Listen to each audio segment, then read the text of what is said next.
Does this sound familiar? You've got one device that lets you catch the game live, another that lets you stream your favorite shows, you're watching sports highlights on your phone, and you've got your neighbor's best friend's login for the good stuff. Well, I want to tell you about a simple way to get all that entertainment you love without the hassle, and a great way to finally get your TV together. It's called DirecTV Stream, and it brings you live TV and on-demand favorites together like never before, so you can watch your favorite sports, movies, and shows all in one place. That means no more juggling remotes and no need to buy another device ever again. And the best part? There's no annual contract. So get rid of the clutter and the confusion and get your TV together with DirecTV Stream. You can learn more at directtv.com. That's directtv.com. Compatible device required. Content varies by package.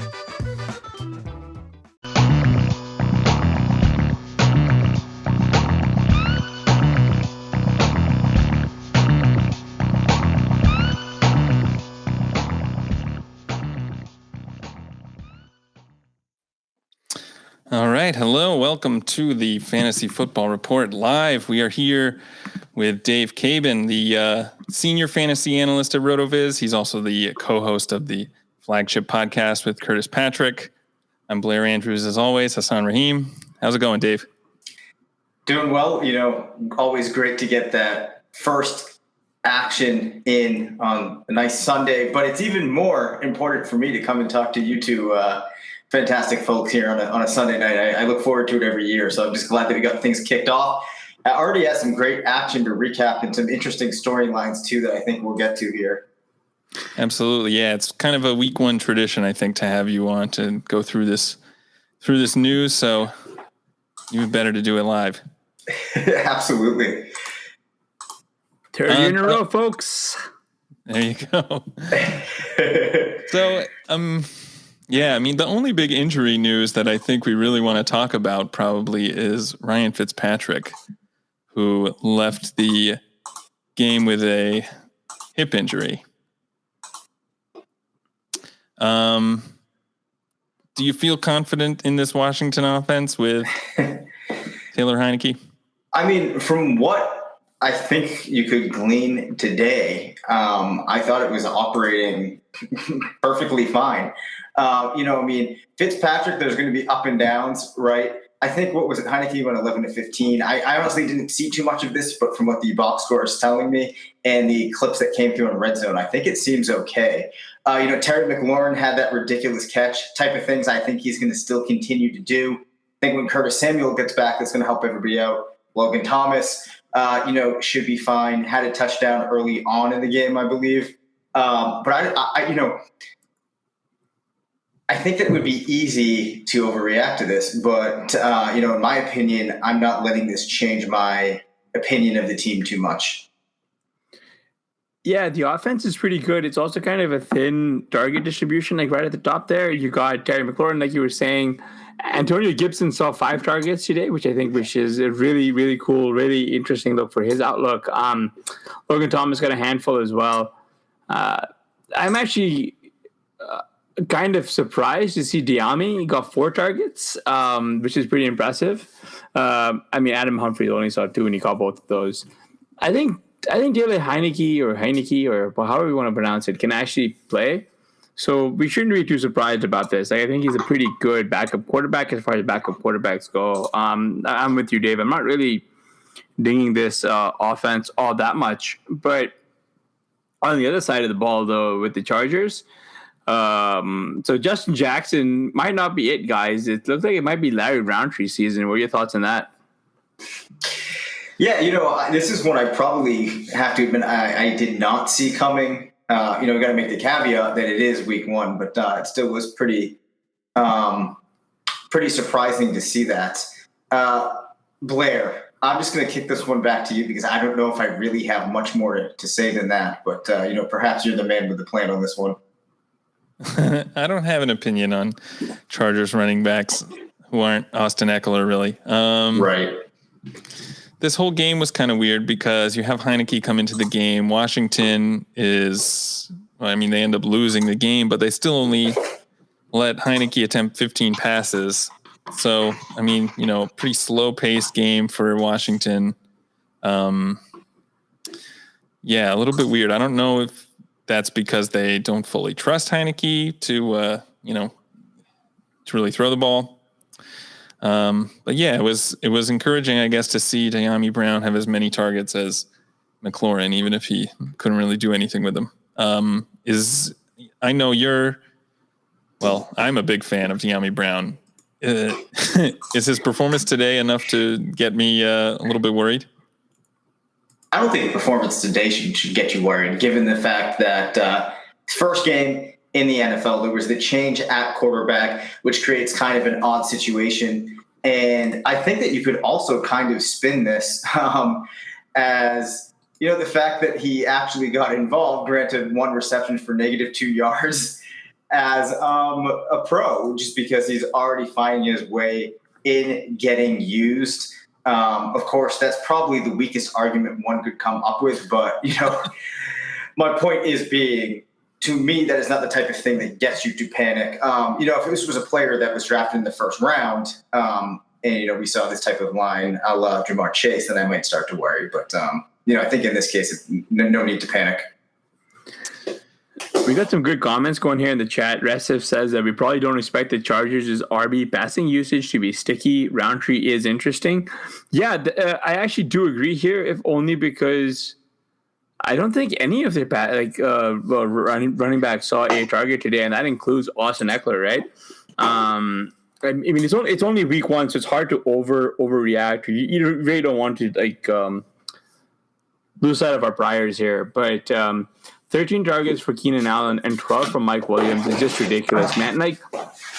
Justin Herbert's for real, right? He's just so good, man. He's really, really good, and he's really fun to watch too. So can we hold on? I'm sorry. We got to do this here quickly. Blair, you might even know where I'm going with this. I got to derail this for a second. Can we talk about my man, Jared Cook? 8 targets. I was just about to ask. 56 yards. Week is not done, but I think that could get him into the wide receiver one, that would be really nice. But the tight end 1 conversation, as prophesized numerous times throughout the summer. So I was pretty pumped about that. That is what the area of the Chargers I'm focusing on. That would be pretty interesting. He's currently, let's see, we got this guy, Pharaoh Brown, O'Shaughnessy. He's probably like the tight end 9 or something, tight end 10. Okay. Right? All right. So, yeah, definitely. You still got Mark Andrews to play, still got Darren Waller, so it's probably going to be that's true. Pretty tough. But, to hit on one of the comments, Justin Jackson was the only running back, it looks like, for the Chargers to see a target.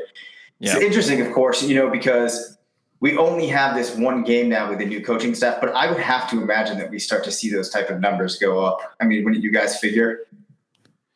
It's hard to tell with how good they were throwing the ball down the field, right? And I guess this was more of a little bit of a closely contested game, at least than what the box score is implying here, right? So you probably expect to see, maybe in positive script, you expect to see a little bit more for Eckler in terms of targets. I will say though that this should be a DeAndre Swift only conversation, speaking about our RB targets. I mean, he's right, man. Swift led the Detroit Lions in targets. He had 11. Hawkinson had 10. Jamal Williams had 9. That's ridiculous. I don't know what to say, man. I'm sorry to just switch gears completely from team to team, but it does kind of lead us a little bit nice into our next news item about Brandon Ayuk, who wasn't targeted in the Niners' week 1 win over the Lions. Trent Sherfield, he started opposite Deebo Samuel, and he caught a 5-yard TD from Trey Lance in the first quarter. Right. So I guess my question for you guys is what are you doing with Ayuk? Can you even start him next week? Well, it's really bizarre. It looks to me like this has to be one of those that doesn't actually have to do with his level of talent or how the team perceives him. There has to be something going on here that's outside of his on-field play. So at this point, if we come to find that it was either some weird injury type of thing going on or some type of discipline from the coaching staff for, how he behaved at camp or his attendance at camp or anything like that, then I'm not going to have any concern. If it's an injury that could linger, then that kind of changes the conversation. But I have to say that there's probably in my mind about a 0% chance that this had to do anything with his on-field ability. Blair, it looks like you're in agreement there. Yeah, I am. I mean, I read this quote from Shanahan off air about how he got reduced playing time because he missed practices with a hamstring injury earlier. So it sounded like it's not because of the hamstring injury directly. It's because he didn't practice as much as the other guys. So, you can kind of read into that. Like, is he still dealing with a hamstring injury? Is this just a 1 week thing, or are we, should we be worried for the next, for the near future too? I mean, like you said, I don't think that there's any concern long-term here, except insofar as he's kind of, dealt with injuries throughout his career. Right. Also, if there was a game that you weren't going to really need to have your wide receiver core at full strength, this is a perfect opportunity if you wanted to make a statement on, limiting Ayuk's usage if it was a disciplinary type of thing. Yeah, I mean, we're not the only ones kind of surprised or blindsided by this, because you've got the Mercury News here, who are a beat reporter located out in San Francisco, whose title says, "Where the heck were Ayuk, Sermon?" Right? Like, and wide receiver Brandon Ayuk barely had a role, and Trey Sermon had none. Right? And these were the coaching decisions. It's interesting, I guess, if only because there was no indication on the injury report about Ayuk at all. So it seems like Coach Shanahan's out here, a little bit of shenanigans going on against, needed to win against the Lions of all teams. But I was interested about, learning that Trey Sermon, of all people, had basically fallen down the depth chart. He's on the scout team now. Is that true? Yeah. He Elijah Mitchell, the other rookie running back, the one that didn't trade up for, he was going gangbusters out there. I know. I have him stashed on the bench on my Scott Fishbowl team. So that was a nice surprise to see him out there. Yeah, actually, I saw a 49ers highlight little message pop up on my Sunday ticket, and it was like Mitchell scores touchdown, and I was like, wait, I have to backtrack here, look into it. And that's a real shocker, especially when we look at where Sermon was going in drafts. There's going to be a lot of disappointed fantasy managers off the gate here. I mean, in some of the main events we were doing, I think I saw him starting to go in like round 6. For a lot of teams, he was hoping to be its anchor, especially, our listeners, those zero running back teams. A lot of teams were hoping to have Trey Sermon to rely on. I actually had some teams where I was hoping it was going to be Trey Sermon and Zach Moss as my backfield. Zach Moss inactive today as well. So we saw a lot of things unexpected, as we always do to start the season. But yeah, the Sermon one, it is interesting what's going on in San Francisco. Yeah. So how much stock do you put into these early healthy scratches? Like, if Sermon and Moss are both not starting the season, even though they're apparently healthy, what does that tell you for their outlook going forward? Well, it's a little bit different in the case of Moss, because we have the track record of actually having seen him in the NFL. We got to see how he might coexist in that ecosystem that they have there. Once Moss is back in the lineup, I think I'm fine with it. Sermon, on the other hand, if there is a bit of a lag before we see him, then you're going to be in a really tough spot, because he could be clogging up that roster spot for you. Of course, you spent that high draft pick on him for the type of player that you thought that he could emerge to be. With the rookie, I'm a little bit more concerned because Moss, they have Matt Breida there. They have Devin Singletary, but he did not look like the type of player that you wouldn't have suiting up. And I think that there's been points in the past where you could say he looked like the more preferable running back for the team in, certain situations. So I think it's kind of player specific, and a lot of it really is dependent on the reason. It's hard to comment on Sermon without knowing the root cause of why he was out. So what I do actually find kind of interesting, though, just to go back to your point, is about, at least with like Moss and as with Ayuk, like we have like two very clear situations where they both picked up hamstring injuries late in camp. Mm-hmm. And they both kind of faced well, I guess the Bills may have underestimated the Steelers, and the Lions. I mean, and the Niners knew that they didn't really necessarily need to tee off much against the Lions, I guess, but they probably figured they could do it without Ayuk and Moss. I mean, the Bills especially I just wanted to shift gears up here. Allen threw the ball 51 times, right? Diggs saw 14 targets. Why is Cole Beasley seeing 13?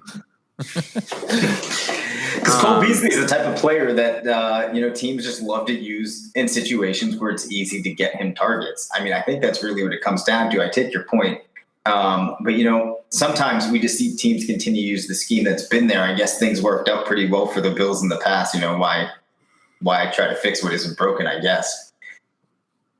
Yeah, I mean, I don't know. It's I really want to see more Gabriel Davis targets because I really do like him. I think he opens up he adds a new dimension to that offense. Cole Beasley kind of not really there, and the same with Manny Sanders saw 8, right? Yeah, it's interesting. We talk about this team as being a heavy passing team, and they obviously have Diggs, but outside of Davis, I think a lot of their weapons, we kind of are questioning their talent level. So, I don't know. It is interesting that they're not using these running backs we like a little bit more creatively. I mean, Singletary had 5 targets, but he only ended up with 8 yards. Those targets, I don't know if they would be better going to Singletary than Beasley, but seems like they could distribute them more efficiently, perhaps.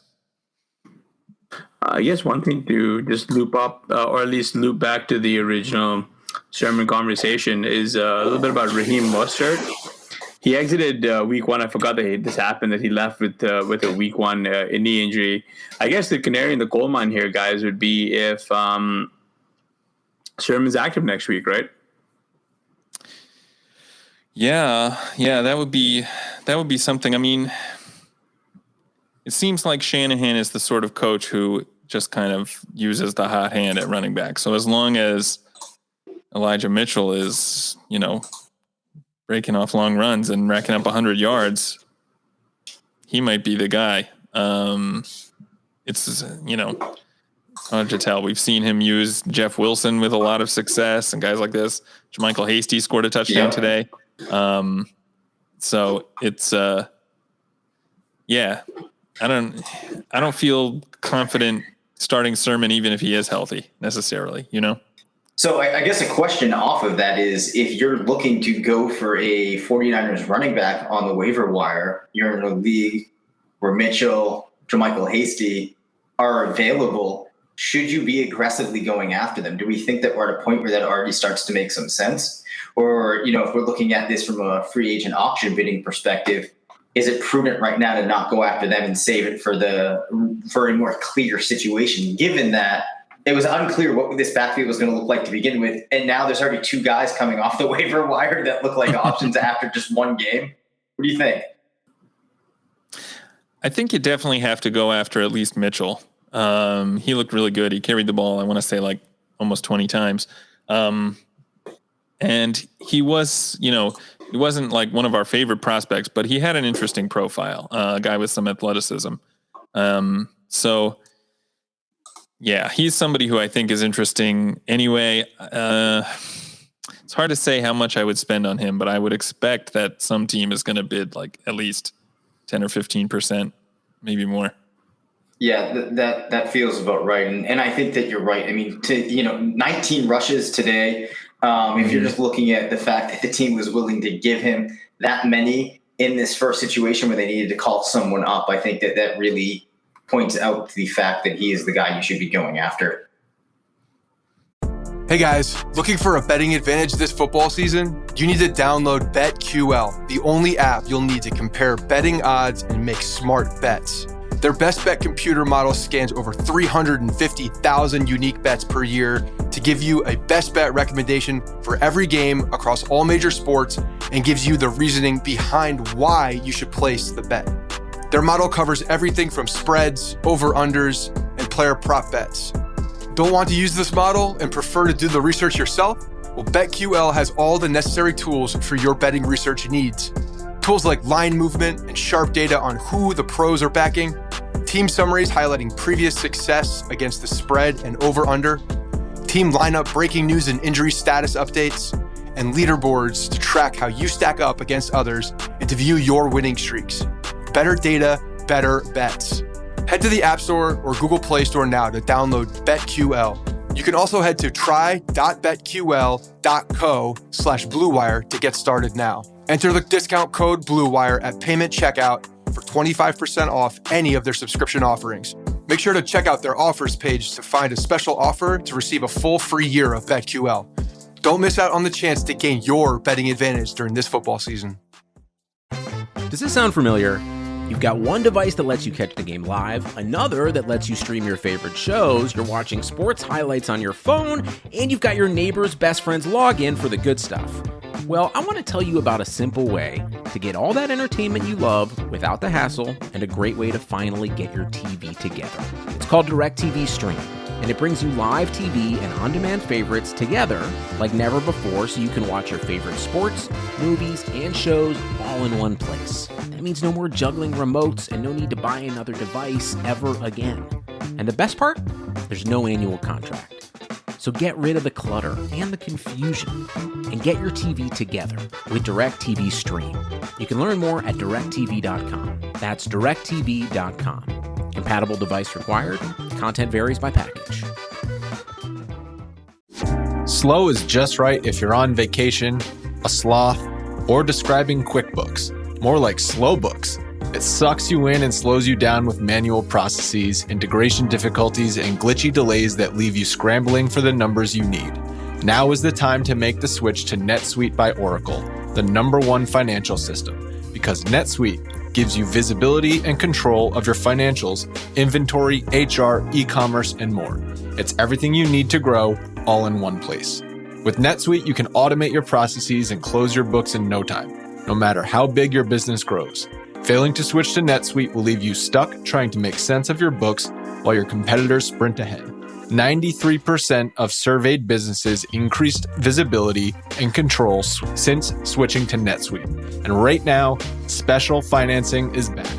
NetSuite is offering a one-of-a-kind financial program only for those ready to switch today. Head to netsuite.com/bluewire right now. Get special financing at netsuite.com/bluewire. One more time, netsuite.com/bluewire.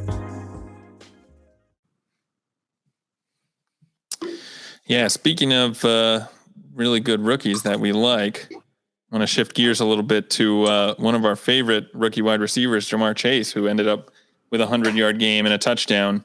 I mean, is this like we're all in on Chase now? Dynasty wide receiver 1 overall?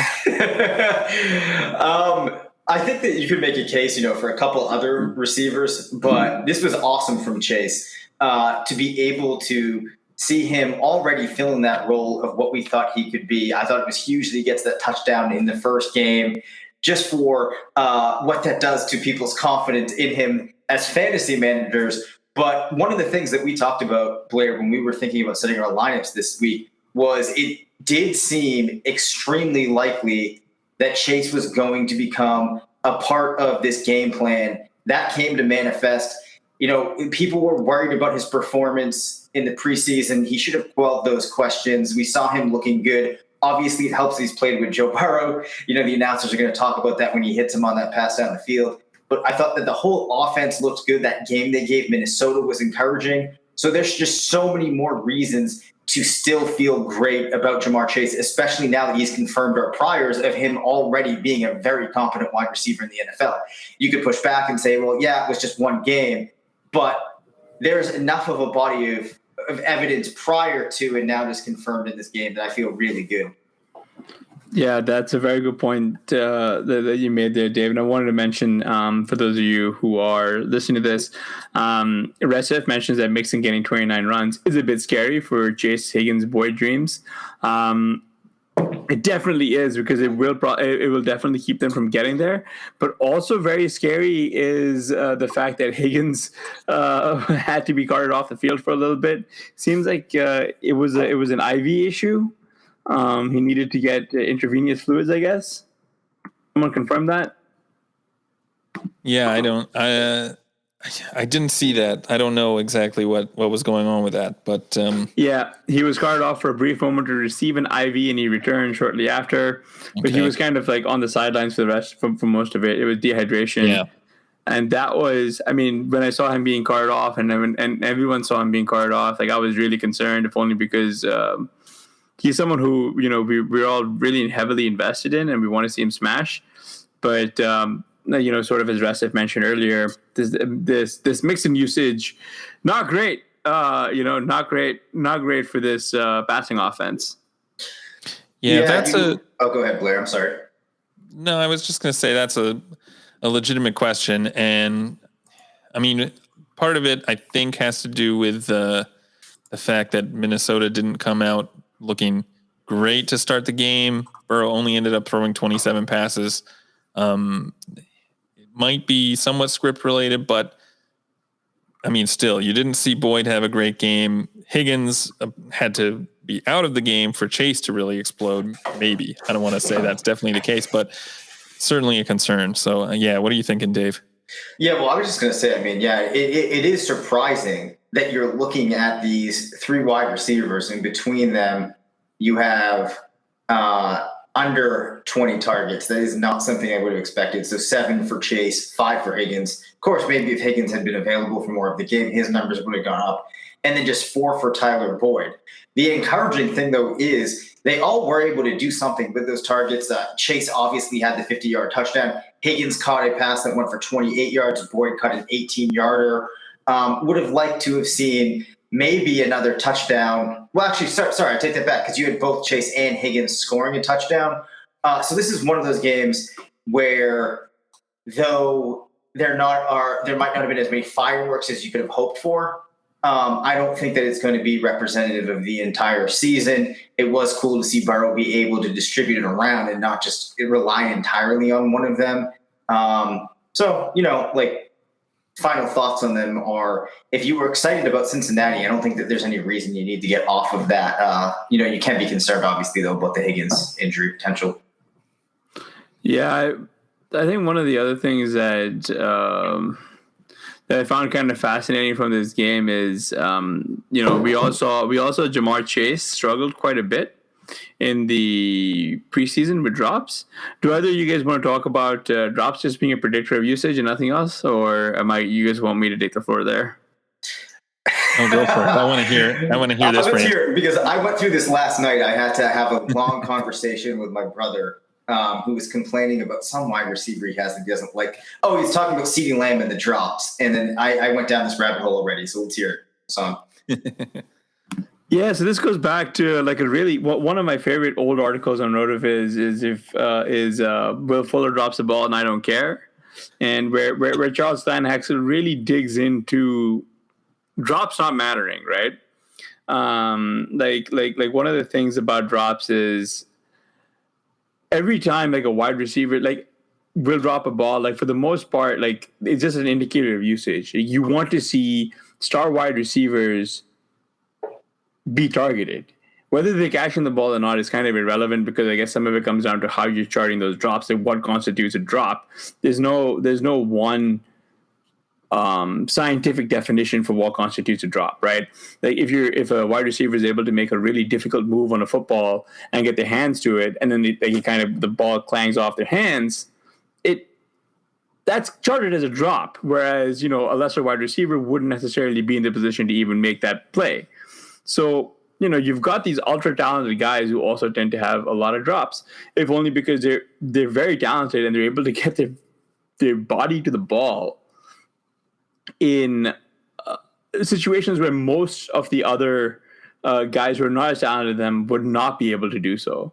It's like these guys, it's like the real life version of those training camp highlights that they're playing in without pads. So, it's not a surprise that Jamar Chase was was going to drop the ball. All they meant was Burrow was going to target him. And I'm really happy that a lot of people kind of faded that. They bought the dip on Chase, and they were aggressive on him. And quite frankly, I'm really hoping that the people who've kept the faith and were willing to go that far get rewarded for believing, because I'm very, very excited for him.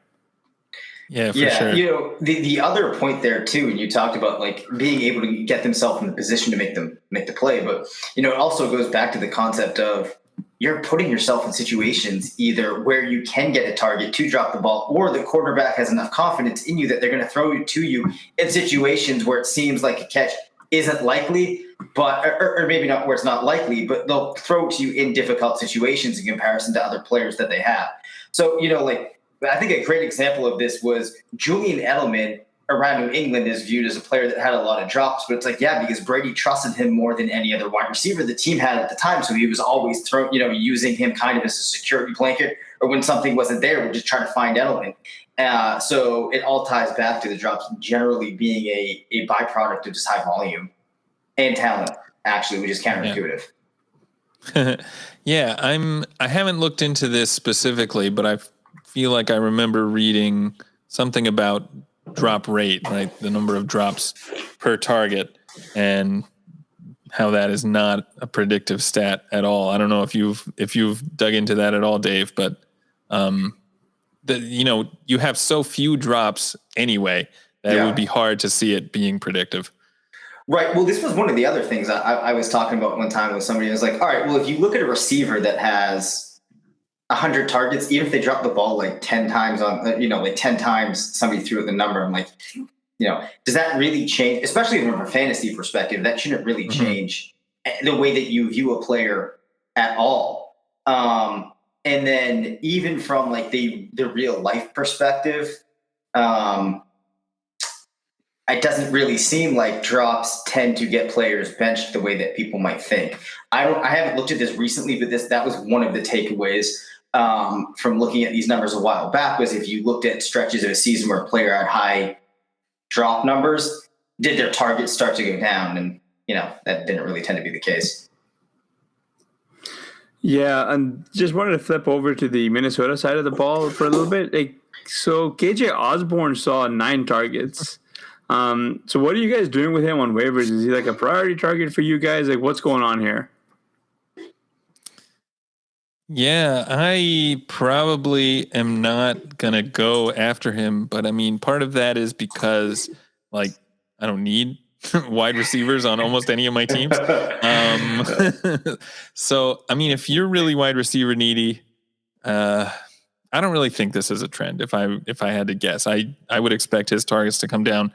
One of those targets came from Justin Jefferson, actually, completed pass. That was kind of nice. So I don't think I would be going really aggressively after Osborne. I mean, do you guys have a different take? No, I don't. I thought that one of the interesting things here is the tight ends, at least those of the guys that I was paying attention to for them in Conklin and Herndon, only saw a total of 6 targets. Maybe once this offense starts operating a little bit more, we see some of those targets that got spread around a little bit more in this game going to those tight ends once they've had a little bit more of a chance to work them in. As I would imagine that the team had been expecting, like a couple months ago, that they'd be using Irv Smith a lot more. So maybe they find ways to work these guys in, but that doesn't feel like something that would continue. I mean, how many players are going to see target volume like that? Then you have a guy like Adam Thielen that has proven for them time and time again they can rely on. Then obviously you have Justin Jefferson, who I have to imagine you prefer getting the ball in his hands. Yeah, I think KJ Osborne is only if you play in like very sicko leagues, like 16 team type leagues. Like you really want KJ Osborne. I actually think I've rostered him in the only 16 team league that I play in. So I guess I'm very biased when I give that little bit of advice. I didn't start him, by the way. I think I made a lot of mistakes when it came down to just sit-start decisions that really have. I wasn't going to win the games anyway, but they would have looked a little bit closer, so I could have felt a little bit better. But But yeah, the other interesting note here, like kind of going back to what you're saying about the tight ends, Tyler Conklin had got all 4 of his 4 targets. Like, is he viable like as a flyer in FFPC? I mean, the other thing about this game is that Kirk Cousins threw the ball 49 times. So, you would see Osborne with 9 targets, Thielen had 10, Jefferson had 10. I mean, in terms of like target share, Conklin was pretty insignificant. So when you see Minnesota get back down to what you would expect them to have in a normal game, like 35 or something, I think Conklin is not going to be usable even in a tight end premium league.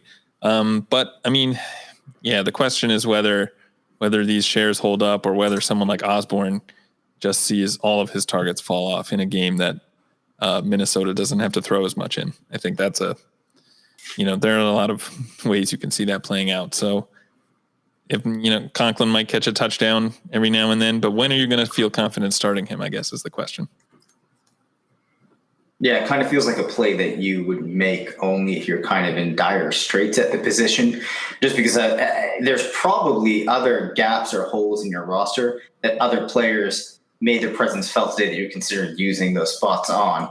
And Blair, I think you make a really good point too about how looking at the overall target volume in a given week can maybe not tell the whole story, because Minnesota might be a team that continues to pass a lot, but it's probably more likely that they're not a super high pass volume. And once that dips, it's going to be hard for Conklin to stay at high numbers. And as it was, it's not like, he saw 10 targets today, right? It was only 4. So I like that point.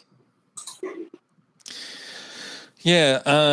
I mean, I own Justin Jefferson on a ton of my teams, and he had 9 targets, but really was kind of a disappointment in terms of like his actual fantasy output.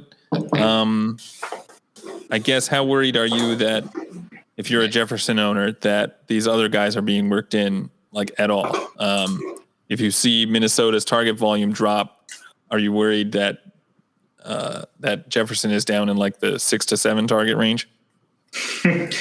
I am going to go with no on that. And the reason for that is we felt like Justin Jefferson was a pretty darn good prospect coming out of school. First year in the NFL, you look at his rookie season, stacks up extremely well against any other rookie wide receiver season that you're going to see.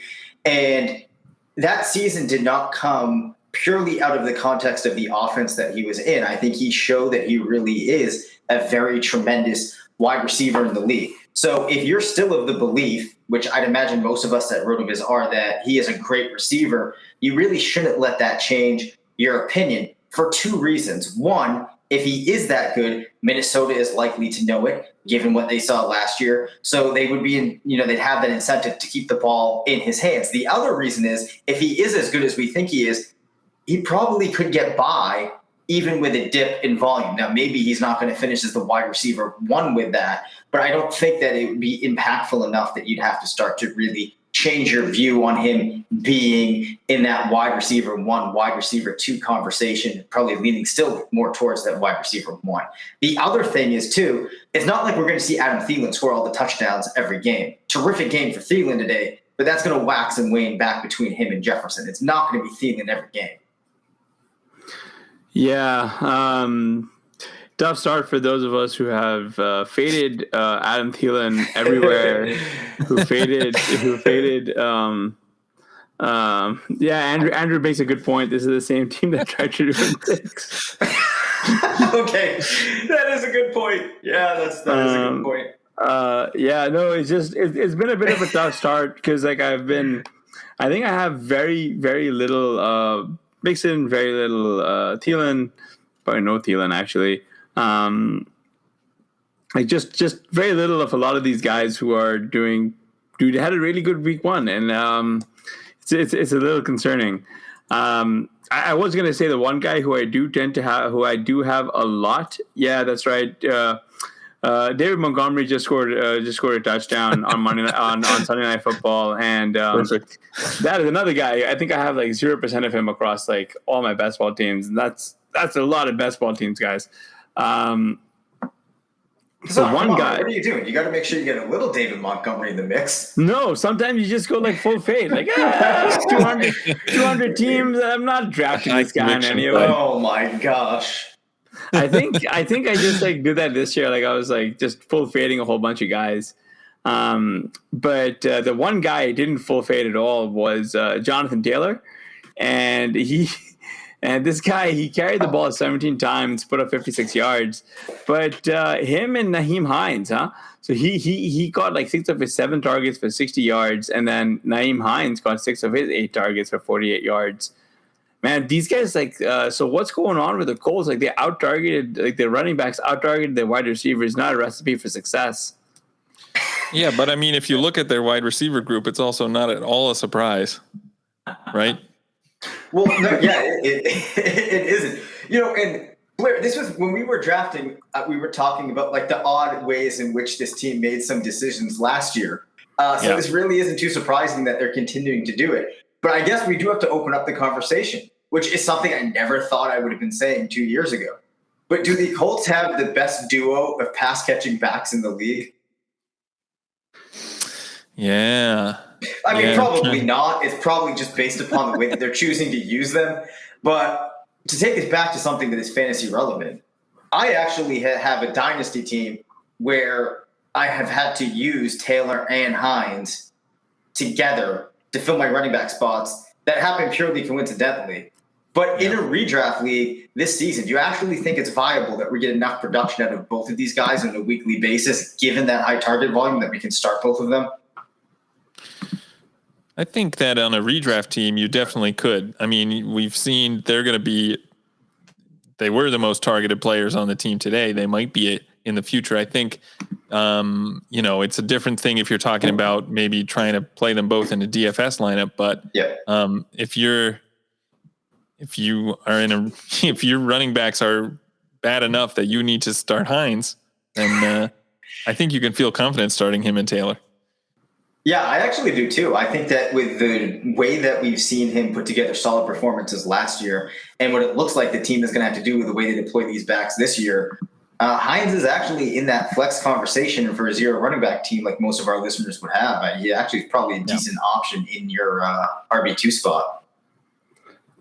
Yeah, so I'm actually I'm just checking one of my redraft leagues. I'm losing by 100 points, right? So just getting waxed. All right. Oh man. My quarterback's Ryan Fitzpatrick. My running backs that started this week were AJ Dillon and Rojo. My wide receivers are AJ Brown, Diggs, Higgins, Lamb, Moore, Logan Thomas, right? So, but like my bench, like I had Hines going off on my bench and David Johnson going off on my bench. So that's really weird. But what's actually weirder to me, at least if you're looking at if anyone's interested in looking into the pit of despair with me, it's the Jags losing to the Texans. They didn't just lose; they got thrashed. I'm talking like picked up and trashed. And Mark Ingram, without looking, just don't look. Guess how many carries he had? Just give me a ballpark guess. I already looked. You say, Dave. I actually have seen it, but earlier in the day, I would have guessed that we would have seen Mark Ingram with like 15 carries, and I think he added like 11 more onto that, which is insane. Yeah, yep. He had 26 carries for 85 yards. Guys, what are we doing with this running back? What are we doing with the Texans? Someone guide me here, because there's like opportunity to be had. Yeah, there certainly is. So I think that the way you would have to play this is at the current time, given the rushing volume that we saw go to Ingram, he feels to me like the safest option. I still, though, would be hesitant about expecting too much from the offense as a whole in giving these backs points, right? Like, there's a very good chance that the Jaguars are just an absolute mess of a team this year. So this might not be a good game to extrapolate for the reason that it's one game. It's the first game of the season. Could be the worst team in the league at the end of the year that they're facing. And it's going to be the script that you saw in this game is not one that is likely to repeat very often for this team. So I would prioritize Ingram on the top of the list. And at the current point in time, while it's enticing, I might stay away from the other two. But definitely feel free to disagree with me there. Well, I mean, the only thing about Ingram is that, like, no surprise. He rushed 26 times for 85 yards. So that's like barely over 3 yards a carry. And it was David Johnson who was getting the targets. I mean, he only had 4 of them, but still more than any of the other backs. And he did catch a touchdown. So, yeah, I don't know. I mean, it's hard to – I don't want any piece of this backfield at the moment. Right. Obviously, I agree with you on that. None of these guys, right? None of them are winning your league. Yeah, right. Even if for some reason, if you feel like that, and I would say there's the chance that one of these guys emerges as a league winner, what do we put it under? I mean, it's such a low probability to begin with that any back you're grabbing. Well, I don't know. Now I'm getting – sometimes it's hard to make up stats. But I think you guys understand my point, right? Yeah, I think so. I mean, the question is, like, if David Johnson is going to be the pass catching back here, and given that they're throwing 5 targets to Pharaoh Brown at tight end, like maybe some of those targets go David Johnson's way in the future, and he ends up being the most valuable back here, even without the rushing work. Yeah, I think that's fair. So weighing on this for us. No, I was just gonna say that there's right now there's no real value, right? Like it just doesn't feel like I think Resif is right in that you can probably spot start David Johnson. Like I think that this grouping of RBs is just not. I don't know, man. Like it feels like it's too clustered right now for us, and like we're not into the bye weeks. Like we are going to see this sort of stuff tail off. You're going to see changes being made, I guess. It's like down the line. And they all kind of cost literally nothing. So if you did draft them, I would kind of not really treat any of them as waiver candidates just yet. Like I wouldn't be wavering them away as priority candidates. Because they were all so cheap to acquire. But yeah, I don't know. I think I'm a little bit more concerned, about, I mean, Trevor Lawrence threw the ball 51 times, but I'm far more concerned about James Robinson here because he really didn't see anywhere close to a rush share that he used to. Carlos Hyde somehow overtook him. I really don't know. Like it is kind of upsetting just to see like Urban Meyer sort of pull a full Urban Meyer, like the stuff that we were really afraid of. Yeah. And it was all kind of narrative driven. Tongue-in-cheek type takes stuff, and now it's actually impacting games and fantasy performances. I mean, James Robinson still out-targeted Carlos Hyde, but it's like pretty worrisome with especially given all the optimism around this team. Yeah, it really is. This is another one of those cases where a lot of fears are getting confirmed, and I think that it would be easy to say that it's one game. But these are the type of things that Urban Meyer has done in the past. He's kind of indicated that he wants to do some strange things. And we got to remember, he has no allegiance in any way to James Robinson, specifically brought in Carlos Hyde. It looks like if there's a coach that wants to build around his guys, he's one that's going to do it. So this was not a great thing to see. And the other thing here is this was against the Texans. What happens when this team starts playing some higher level competition?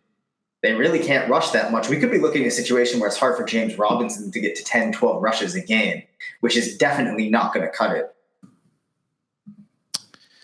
Yeah, for sure. I think it's encouraging that he did get the 6 targets. But I mean, with Lawrence throwing the ball 51 times, you kind of don't expect that number to keep up. Yeah. And he wasn't even that good. Like he only caught half of them. I can't remember. I don't think that was something he was especially good at in college. I think he did it a little, but I don't know if that's necessarily his profile. But it's, yeah. I mean, you would kind of rather give Carlos Hyde a lot of the kind of between the 20s carries and let James Robinson get more high value work. But I don't know that, I don't think we're going to be able to expect that. So yeah, definitely concerning that not only was he overtaken by Hyde, but also this offense looks like it could still be pretty bad. Yeah. So one interesting thing here I want to get you guys' take on. DJ Chark, 12 targets, only caught 3 of them, ends up with 86 yards and a touchdown. We also saw Marvin Jones with a touchdown, had 9 reps, Laviska Shenault Jr., 9 targets for Marvin Jones, also 9 targets for Laviska Shenault. So these were, a trio of wide receivers. I think people weren't sure how it was going to shake out. Chark with the most targets. Are we at all concerned about him only turning 3 of those into receptions? Because I think that it's going to be a little bit difficult for owners to know what to do with these receivers rolling forward, and somebody might look at that and be kind of concerned. Yeah, but I mean, I look at his yards per reception, though. It's like 30. Yes. He's just like I didn't watch this game, and so if anyone did, please correct me.